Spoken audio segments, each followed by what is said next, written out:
This computer. Okay. So just to begin with, I'll just start the meeting and you probably got the agenda that I sent out. I've kind of so we'll start the meeting at 7 p.m. And mainly, I'm Dan Shea, president of Veterans for Peace PDX Chapter 72, Vietnam veteran, Marine Corps, 1968, and also in the Philippines, 1969. Um, and ended up with, being exposed to Agent Orange and had have some problems with that. The VA is taking care of my medical procedure. So we'll hope that'll work out for me in the future, but we have to also defend our VA. And I'll let Harvey introduce himself. I'm Harvey Thorstead, uh, Navy, retired Vietnam vet. Also had Agent Orange exposure and all that stuff. I was currently in a 40% disabled status. Uh, full retired. I'm here, and the world's getting worse. Would like to see it get better. I was at the VA today for my basic skin cancer treatments, and there was a guy there who was telling me he loved the VA. He was telling me this is good. But he has one lung left. He's very his kidneys are bad. His prostate is he's had prostate surgery. Um, and he says, but I'm still kicking. I'm still alive. Vietnam veteran. He was in Vietnam in '65, I think he says '67, something like Mm-hmm. that. Um, but I had a nice conversation with him. That was nice. Sitting up there with a vet, and he liked the idea that that I was defending the VA against privatization, and seemed to be somebody who had been exposed to not Agent Orange itself over in Vietnam, but actually has a tree farm in southern Oregon, and had been exposed to Roundup, causing a lot of problems for him, and is looking at possible lawsuit with that. And of course, we have on our Agent Orange committee is Jonathan Moore, who actually defended the people both in Vietnam and in Southern Oregon against these chemical companies, major lawsuits that they had. So I'm just kind of letting him know, that I had heard about that. So yeah, he was suffering from the similar kinds of processes.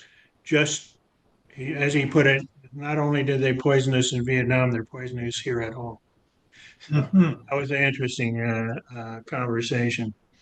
So last meeting, of course, we voted to sponsor ICHRP-US General Assembly Conference in San Francisco, September 19th to 21st.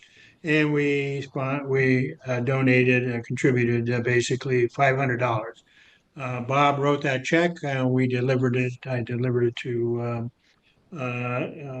Bria Penk, that's Penk, and she would be depositing that, and we'll be at the general conference. I'm still trying to get my tickets, my flight tickets. I'm trying to find a hotel close to where they're going to be staying, and I want to take my wife. And I was thinking about taking her sister with me, but so she'd have somebody else because I'll be in meetings all the time. But it's awful expensive. I mean, it's getting more It's and more getting that expensive. way. It's and worse every day. Yeah, it's amazing how expensive it is. So I may just have to just be me and my wife. I don't know. But I'm trying to do a bundle package and see what how that'll work. I was online all day this morning trying to figure something out. Also, David Rovics, he's right now in Madison, I guess, Wisconsin. But he was started a vigil for Gaza every Sunday at 12 noon to 2 p.m. at Southeast 12th and Hawthorne. I didn't make it this last Sunday because I was at the uh, Global Fatela Solidarity launch at the Selwood Riverfront Park, where we had a number of kayaks were there and a number of speakers. So I sent the link so that people can hear one of the major speakers. There was this young woman, and it's called Written in Water Poem by Hannah, Palestinian high school student, that just brought me to tears and was so profound for such a young person to speak with such, I don't know, ingenuity or creativity of putting the flotilla, the whole idea written in water, as it's almost invisible and almost hard to grab hold of the concepts of what's going on. Very, very powerful. So you get, if you click on the link, you can see that. I also have it's a YouTube link, so it's available on YouTube. Then VFP closed Guantanamo Vigil, which was interesting because we had a meeting with Resist U.S. led war at the Buy-in Center on Morrison Street, um, and we had a panel of people to talk about closing Guantanamo, the history. We had Lynn Neely with Workers World. We had John, um, sorry, Waller, who's been on the Cuba committees, and of course myself, and I'm trying to think of who else we had there. Um, and I know we had somebody else, but we each spoke. Oh, John Crusoe. John spoke also. And so at that meeting, which was we had a number of people there, a lot of questions afterwards, but it increased when I said that that we were doing these vigils for closing Guantanamo, dealing with not only the 9/11 prisoners that are still there.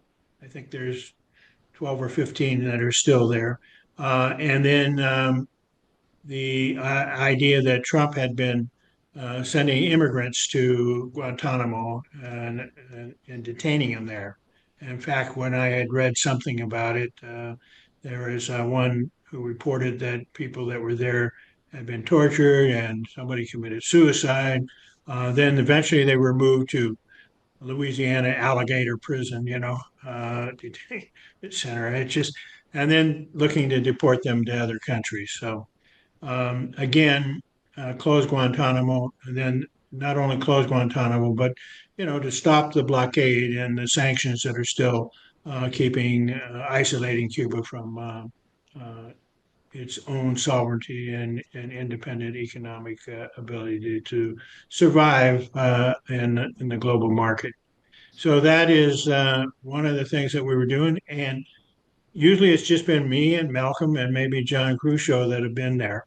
And maybe another person would drop in on this.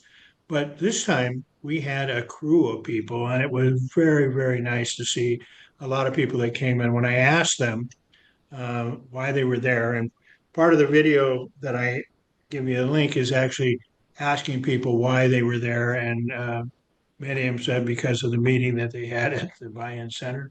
And one person said, because of you. And that felt good. It meant that, finally our voices were being heard. Somebody was paying attention and they wanted to support us more and more on these issues. There's going to be some other events coming up, but around that by John Waller was trying to tell me about another event coming up on September 17th, I believe. But I didn't write it down. I don't have it down right now. I need to contact him or find out what it is. Um, then on September 4th, let's see, there was a Palestinian press conference, and that was at City Hall. And I had gotten word from Dr. Jahan Yahya, who told me about it and said, Dan, can you please be there um, and film that for us, and then we'll put it up, get that out to people. Well, I was really impressed. I did get there. There were a number of actually people filming it, but I filmed it and put it up on YouTube right away, and it got a lot of interest. There was two TV stations there. I think it was KOIN and KGW. I'm not sure, but both of them had some. And there was something somebody told me was written up in the Oregonian. But the main thing is that you had. Uh, it was introduced by Julia Ford of Jewish Voice for Peace and Nadia Hassan, Beaverton City Councilor.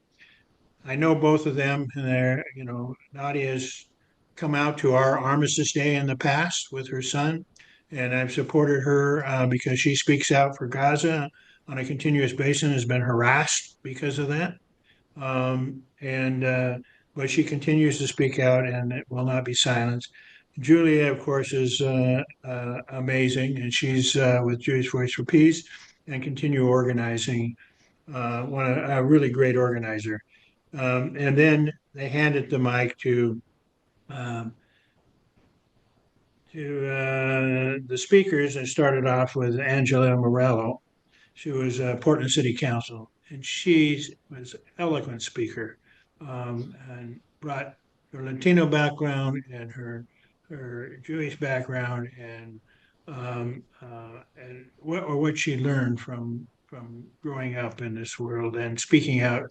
She could not remain silent. So, I mean, you can listen to what they have to say. That's why I filmed it. And then there was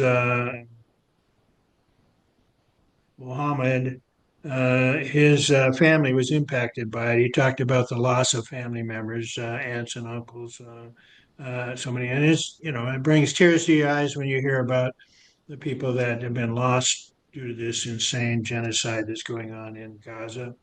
And then after him was Rabbi Benjamin Barnett, who brought together here's Jewish and Muslim and speakers speaking out against the genocide going in Gaza. And after him was Mona, just Mona. Her family also impacted. Another young person telling the stories and telling the story about their family. So these were very powerful. And then Oregon Representative Willie Chosen spoke. So this is now you have a representative of Oregon speaking out. It's a state representative, and you have Oregon State Senator Gon Pan, who she she spoke eloquently about it and said that she needed colleagues and people to speak up about Block the Bombs Act, HR 3565. Israel is starving, Israel is starving 2 million Palestinians. Block the bombs and let aid into Gaza. There's like 442,030 letters have been sent. There's 42 co-sponsors for this bill. Dems and Republicans are also, both of them have supported this bill. So it's a good feeling to see that people are waking up to the reality of what's going on there, and that our representatives are speaking out. Um, on then new business, we come to new business, and that was all been just a few things that we were doing. I can't remember all things. It seems like every day I'm getting called to go to some event. I wish we could call our own event and bring people out there. But we're not getting people to show up very much to some of these things. There was an event that I went to. I don't think I put it down here, but it was on September 1st. It was a Labor Day event that was called by 501, and it had a number of people and tabling. So I was tabling at that event. There was about anywhere from 2,000 to 5,000. I couldn't really quite estimate the crowd, but it was very, very well attended. And I did videotape one of the speeches and, a little bit of the various people. We had many people come up to our table.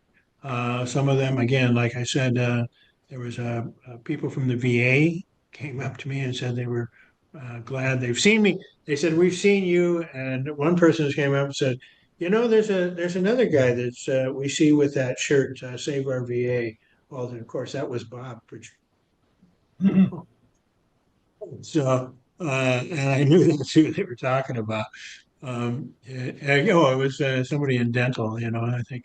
So it was pretty cool. So there's a lot of people up there that now when I go and wear a VFP shirt about Gaza or Save Our VA, I'm getting more and more people giving me the thumbs up or nodding or really recognizing it and saying they go, I support you.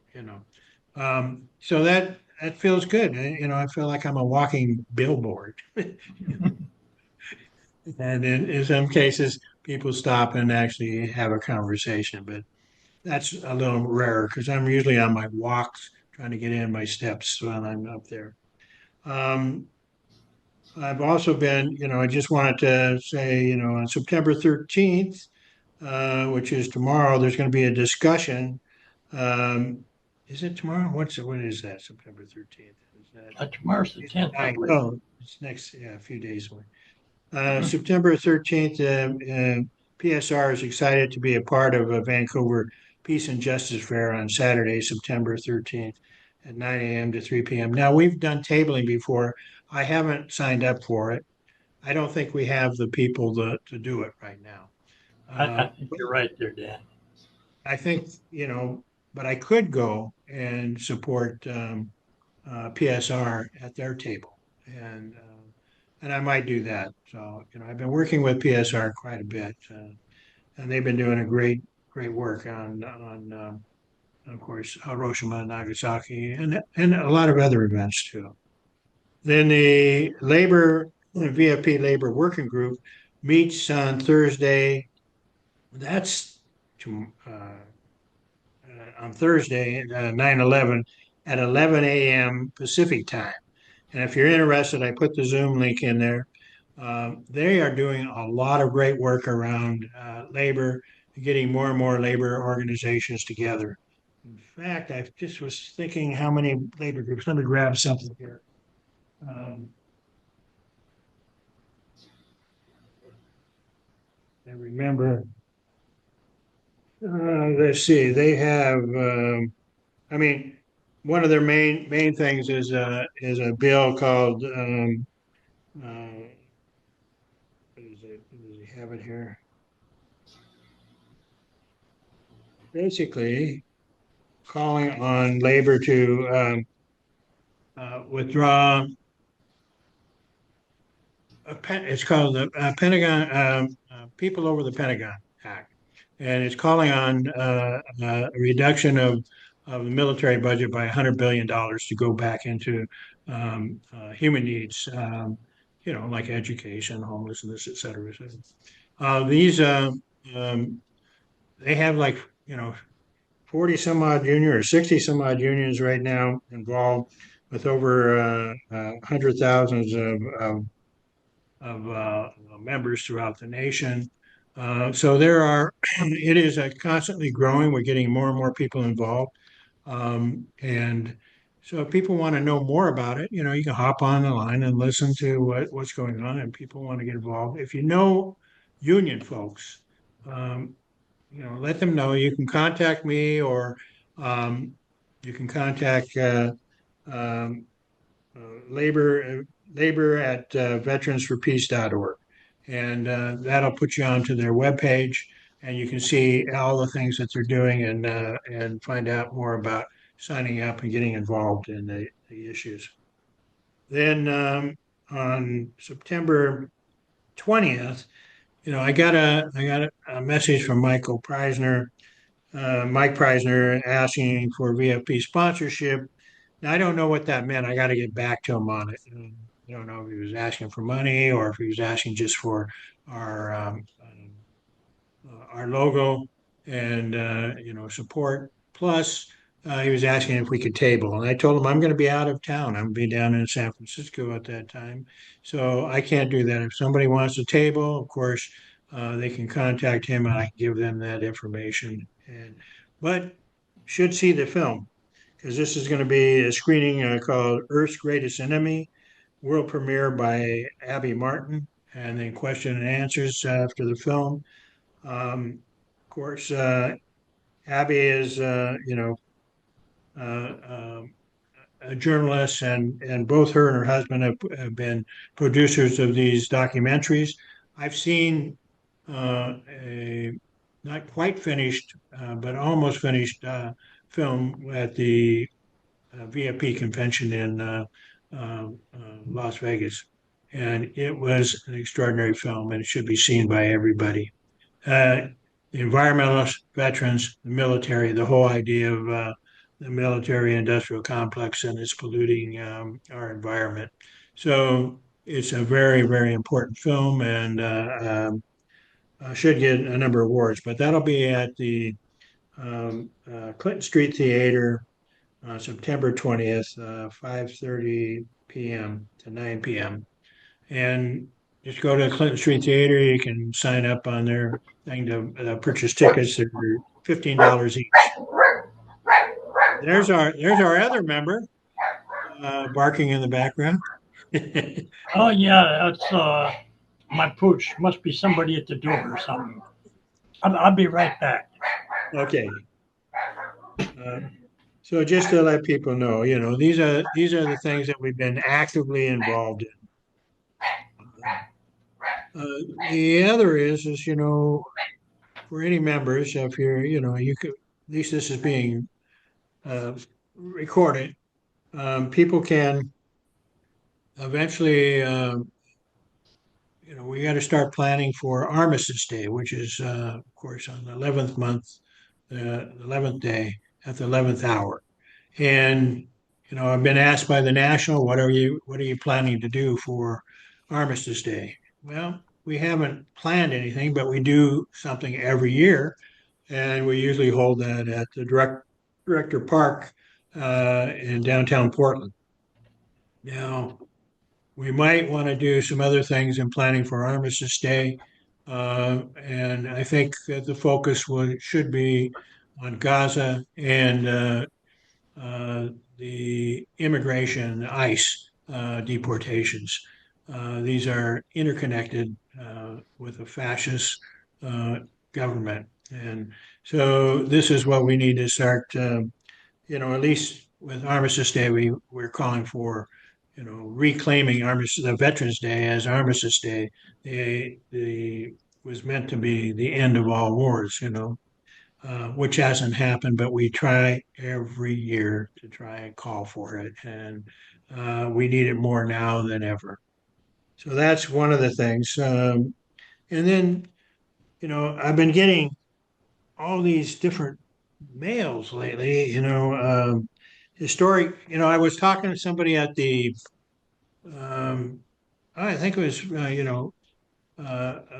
Brett, one of our members who was tabling with me, and I should do this shout out for Brett and Don, who were tabling with me on Labor Day.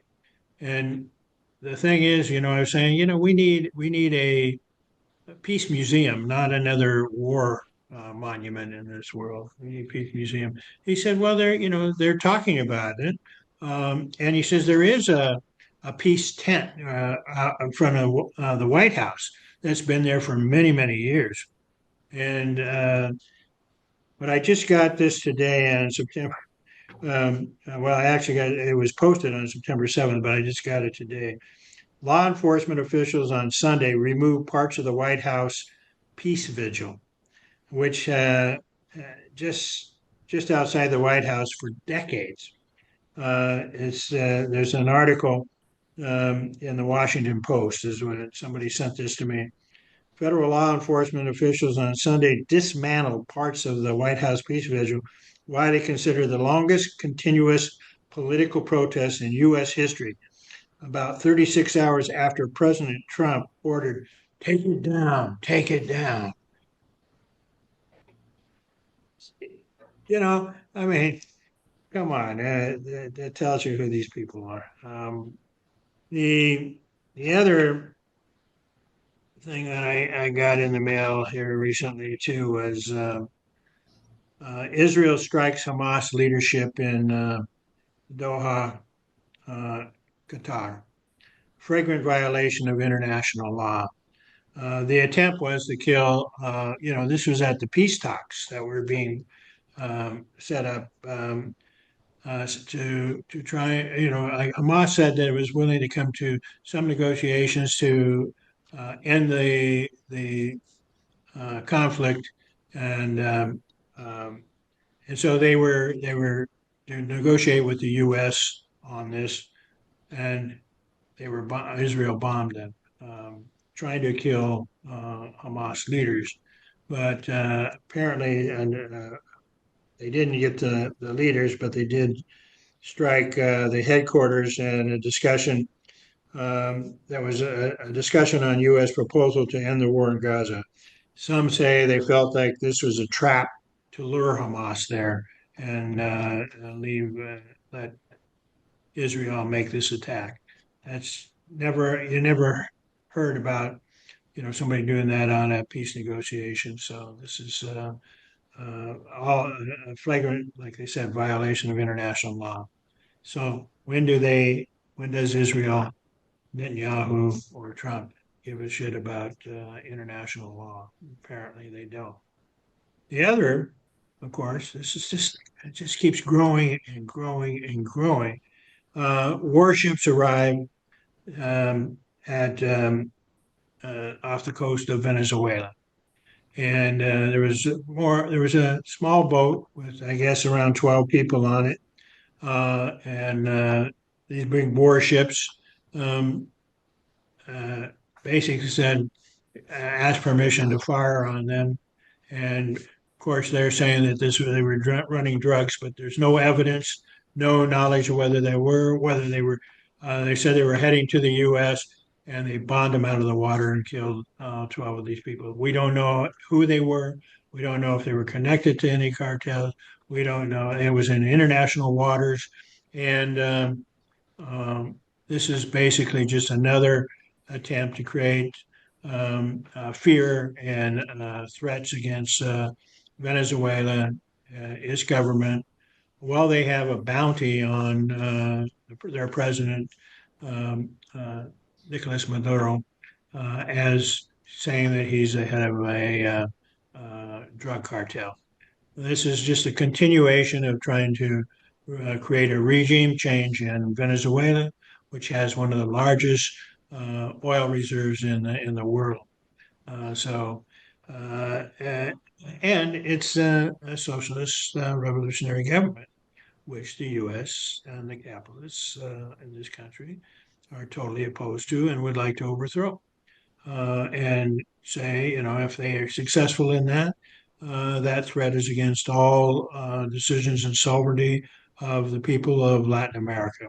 Um, so these are the continuations. This is why Veterans for Peace continues to speak out against war and imperialism and the violence that we are directed towards people in other countries. It's the rich and the powerful that send working class people to kill other working class and poor people in other nations.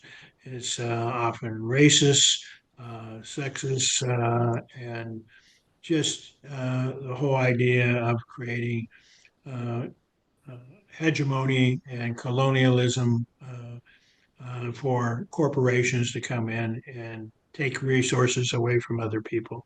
So that's a position that mainly VFP is opposed to, both nationally and locally, and people around the world. And the many demonstrations that you'll be seeing now seem to be more and more people are standing up and saying, we've had enough of this sort of militarism that's attacking not only not only in other nations, but now the Trump administration is using the U.S. military and the National Guard as a police force against our own citizens, whether it's in LA or in Washington, D.C. And the more they continue to test their oppression and violence in other countries, the more it seems to come back um, here to the U.S. and they begin experimenting here with how far they can go. I don't know how far it will go, but it could be I hope it doesn't end up to be another Kent State where people are firing upon legitimate, peaceful protesters. I thought we had First Amendment rights of freedom of speech and rights to assemble. So that's basically what I have for today. And if you have anything, Harvey, anything that you know that's going on, have any extra words that you want to add here for today, that'd be great. I think you've covered it great. So to speak, the world is going to hell, and we're trying to turn it around. And we've got a lot of work to do, and I hope we can start getting more and more members. Or if we don't get members, at least collaborate with those organizations that are growing rapidly in protesting these wars. And other chapters are actually growing pretty well. At the convention, we had a number of young people who were GI resistors who actually were serving in the military and claimed conscientious objector. And uh, if people are in the military they're thinking about getting out. They can't handle this being complicit in attacking U.S. citizens by order of executive order. Uh, then they need to come and talk to VFP or get on the GI hotline and learn what they can do. There are a number of organizations willing to help them claim conscience objector. And, it's not an easy path once you're in, but you can do it. And War Resisters League, John Crusoe and his group have been very much involved in that nationally and locally, as have the Quakers, the Multnomah Friends, and the Friends Quakers around the country. So, look to them for aid and help and contact Veterans for Peace, and we'll put you in touch with the people you need to talk to. Okay, yeah, Dan, I think in the present situation, giving our support behind other organizations is a great move. Thank you. Thank you. Thank you so much. And I'll end the meeting. I think we covered a lot of ground, and if people are interested in doing more, please, try to get on. We meet every second Tuesday of the month at 7 p.m., either in person or online. Online makes it easy for you, so you don't have to drive out here and be in person. We can always be online, just like Harvey is right now. So, thanks again, everybody. Great shout out for everybody that's out there. Thanks, Harvey. Take care. Bye. Bye bye.